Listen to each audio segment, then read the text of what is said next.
कराची वाले मजीद बारिशों के लिए हो जाएं तैयार, क्योंकि बारिशें नहीं रुकने वाली इस साल। ताज़ा तरीन रिपोर्ट के मुताबिक कराची के मुख्तलिफ इलाकों में आज दिन भर और कल से जारी बारिशों की वजह से बहुत से इलाकों में सैलाबी सूरत हाल पैदा हो चुकी है। 90 से 100 मिलीमीटर तक बारिशों के स्पेल लग चुके हैं।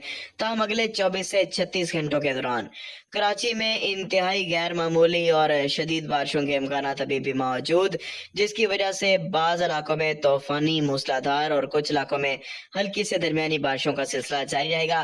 ताहम इस लो प्रेशर के खत्म होते ही एक हवा का इंतहाई गैर मामूली ताकतवर हवा का कम दबाव मजीद कराची समेत सूबा सिंध के बेशतर इलाकों को मुतासर करने के लिए आ रहा है।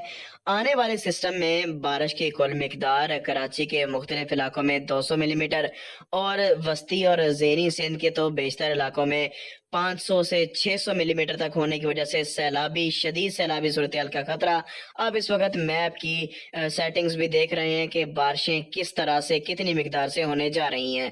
तावीवर्ज हवा के शदीद कम दबाव इसी वक्त दोनों मौजूद हैं, जो आप स्क्रीन पर देख रहे हैं कि एक खलीज बंगाल में और दूसरा कराची के ऊपर मौजूद है। आने वाला लो प्रेशर इंतहाई ज्यादा ताकतवर है, इसलिए शहरी मुतात रहें।